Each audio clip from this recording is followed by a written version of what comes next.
বিভাগীয় এবং জেলা পর্যায়ে মতবিনিময় সভা শুরু করেছে বৈষম্য বিরোধী ছাত্র আন্দোলন। মানে পরিস্থিতি এমন এক পর্যায়ে এসে ঠেকেছে যে সেই দিন আর খুব বেশি দূরে না যেদিন সমন্বয়করা বাংলাদেশের বিভিন্ন জায়গায় গেলে তারা ধাওয়া খাবে রাজনৈতিক দলগুলোর হাতে, বিশেষ করে বিএনপির হাতে। অলরেডি বিএনপির সাথে বিভিন্ন জায়গায় ঝামেলা শুরু হয়েছে। এটিও স্থিতিশীল পরিবেশের উদাহরণ নয়, বরং দেশকে যদি আমরা বিএনপি জামায়াতের ষড়যন্ত্র মিথ্যাচারের প্রতিবাদে সেখানে কিছু দলীয় লোক আছে, তারা কি করছে ওখানে যে অপ্রীতিকর ঘটনা ঘটছে, এরকম হয়েছে যে আমাদের উপর আক্রমণাত্মক হয়ে মানে বিভিন্ন দলের নেতাকর্মীদের সাথে সংঘর্ষ হচ্ছে ছাত্র আন্দোলনের সমন্বয়কদের এবং তাদের সাথে দাওয়া পাল্টা দেওয়া হচ্ছে। দর্শক শ্রোতা, আপনারা সবাই জানেন ছাত্র আন্দোলনের প্রধান সমন্বয়ক সার্জিস এবং হাসনাত তারা বিভিন্ন জেলায় জেলায় প্রোগ্রাম করতেছে এবং সেই প্রোগ্রামগুলোতে কিন্তু বাধা আসতেছে এবং তারা একে একে কিন্তু অনেকগুলো প্রোগ্রামে বাধার সম্মুখীন হয়। দর্শক শ্রোতা, এই স্বাধীন বাংলাদেশে তাদেরকে কেন এইসব করা হচ্ছে? তারা এত কষ্ট করে আমাদের দেশটাকে স্বাধীন করেছে এবং স্বৈরাচার শেখ হাসিনাকে বিদায় করেছে। এখন তাদের সাথে কি হচ্ছে? তাহলে কি এখন বিএনপি রাজত্ব করবে যদি তারা রাজত্ব না করে?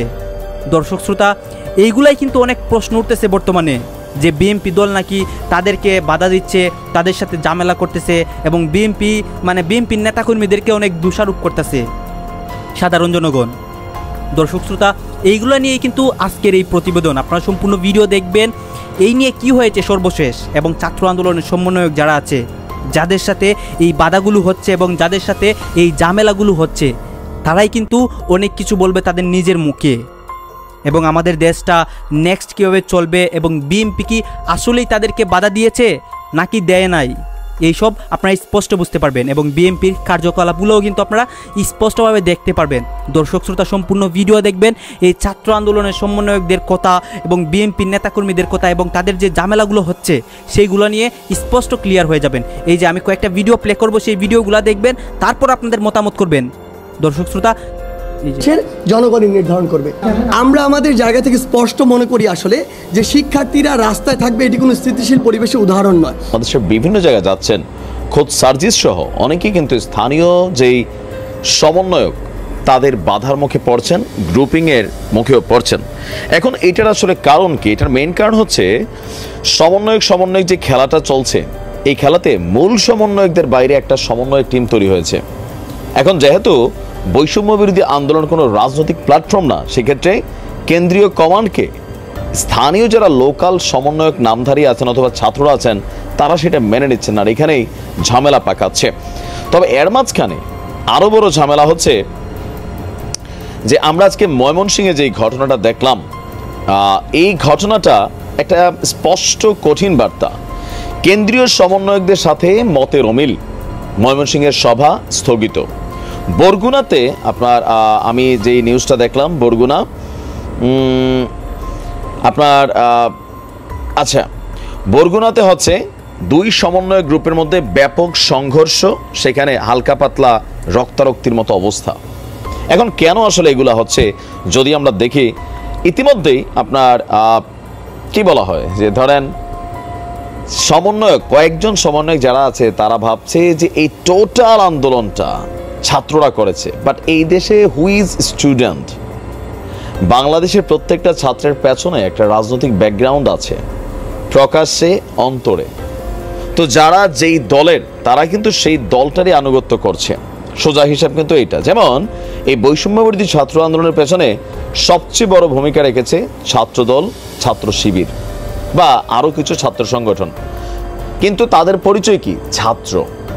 এখন যখন শেখ হাসিনার পতনটাকে সবাই সম্মিলিতভাবে মিলে করলো, তখন এই যে যারা ছাত্র দলের সদস্য, সমন্বয়কদের যে সকল কথাবার্তা তারিখ জিয়াকে উদ্দেশ্য করে অথবা নির্বাচনকে উদ্দেশ্য করে অথবা ফেসিস, তারপর হচ্ছে আরও নানান ধরনের ওয়ার্ড, এটাতে কিন্তু তারা মনে মনে ক্ষুব্ধ হচ্ছে।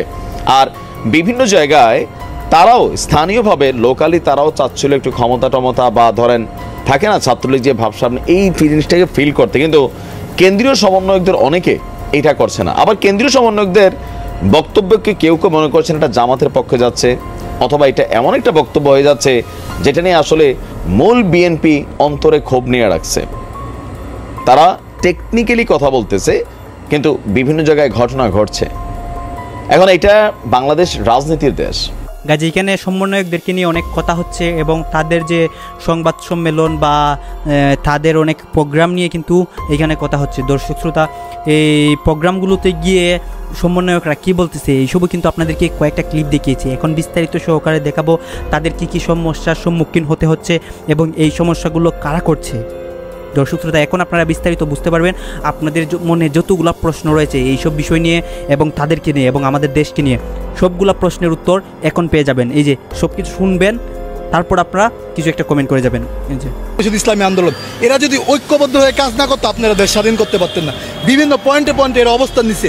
এবং আপনি দেখেন, ছাত্র যদি মারা যায় 10 জন, শ্রমিক মারা গেছে 20 জন, ছাত্র যদি আহত আছে 3 জন, তাহলে রিক্সাওয়ালা শ্রমিকরা আছে হচ্ছে 20-25 জন হাসপাতালে গিয়ে দেখেন। এই যে একটা বৈষম্য তৈরি করছেন এবং ছাত্রদের একটা বিভেদ সৃষ্টি করার চেষ্টা করছেন। এখনও আপনারা, আমি তো স্পষ্ট ভাষায় বলতে পারি আপনারা কয় টাকা খেয়েছেন। এখন যদি আমি এই কথা বলি তাহলে আমার বিরুদ্ধে আপনারা উস্কানিমূলক কথা বলবেন, এটা সত্যি কথা। এখন আপনারা বলবেন আপনাকে ভাগ দেই নাই এই কারণে। আমার মাস ইনকাম আছে 5 থেকে 6 লাখ টাকা, আমি কেন আপনাদের কাছে ভাগ চেতে যাব? আমি তো স্টুডেন্ট না, আমি আপনাদের কাছে ভাগ চেতে আমার দরকার নেই। সো এই কারণে আমি বলি যে আপনাদের ভাগের দরকার নেই। আমার এমপি মন্ত্রী বসা দেয়, একটা এমপির বেতন 1,20,000 টাকা আছে, আমার প্রতি মাসের মাসিক ইনকামই আছে 6 লক্ষ টাকা। তো এই কারণে আমি বলবো যে এমপি মন্ত্রী অনেক হয়তো বলবেন এই মুহূর্তে নমুনাটা দেখতেছে, যদি এই নমুনা চলতে থাকে বিএনপির জন্য কিন্তু একটু নেগেটিভ একটা সিচুয়েশন তৈরি হবে। তো এই সকল কিছু দেখা ধরেন আমরা যেটা দেখছি যে আজ থেকে 10 বছর পরে এই সমন্বয়করা তারা কিন্তু নানান ধরনের ঝামেলা ঝুঁকিতে পড়তে যাবে। এটা যখন পড়বে তখন বলবো কেন, কারণ কিছু জিনিস আমরা আইডিয়া করতে পারি। ময়মনসিংহে বৈষম্যবিরোধী ছাত্র আন্দোলনের মতবিনিময় সভা হওয়ার কথা ছিল, এগুলো অলরেডি ঢাকা থেকে কেন্দ্রীয় সমন্বয়করা সেখানে গিয়েছিল, কিন্তু স্থানীয় সমন্বয়কদের সঙ্গে কেন্দ্রীয় সমন্বয়কদের মতানৈক্য থাকায়, মানে মতের পার্থক্য থাকায় সভাটি স্থগিত করা হয়েছে। গতকালকে আপনার এই সভাটিকে স্থগিতের বিষয়টি নিশ্চিত করেছেন ময়মনসিংহ বৈষম্যবিরোধী ছাত্র আন্দোলনের যিনি বিভাগীয় সমন্বয়ক দলের সদস্য জাহাঙ্গীর আলম। তিনি বলছেন ময়মনসিংহের গ্রাউন্ড লেভেলে আরও কাজ করে সব মতানৈক্য দূর করে পরবর্তীতে সভাটিকে। দর্শক শ্রোতা, আপনারা তো দেখলেন এই বিষয়গুলো নিয়ে এইখানে অনেক কথা হয়েছে এবং এই কথাগুলো দেখে কিন্তু আমরা কিছু একটা ধারণা করতে পারতেছি যে ছাত্র আন্দোলনের সমন্বয়কদেরকে এইসব সমস্যার সম্মুখীন হতে হচ্ছে এবং কয়েকটা দল মানে 4-5টা জেলার মধ্যে কিন্তু তারা যেতে চেয়েছিল এবং তাদের প্রোগ্রাম হয়েছিল, সেই প্রোগ্রামগুলোতে কিন্তু বাধা আসে এবং অনেকগুলো প্রোগ্রামে কিন্তু লাইভ ঝামেলা হয়। সেই ঝামেলাগুলো থেকে আমরা বুঝতে পারছি যে তাদেরকেও, মানে যারা আমাদের দেশের জন্য এতটা কষ্ট করেছে 2024 সালে, আপনারা জানেন যে তারা ছাত্র আন্দোলন করেছে এবং অনেকের প্রাণও কিন্তু গিয়েছে।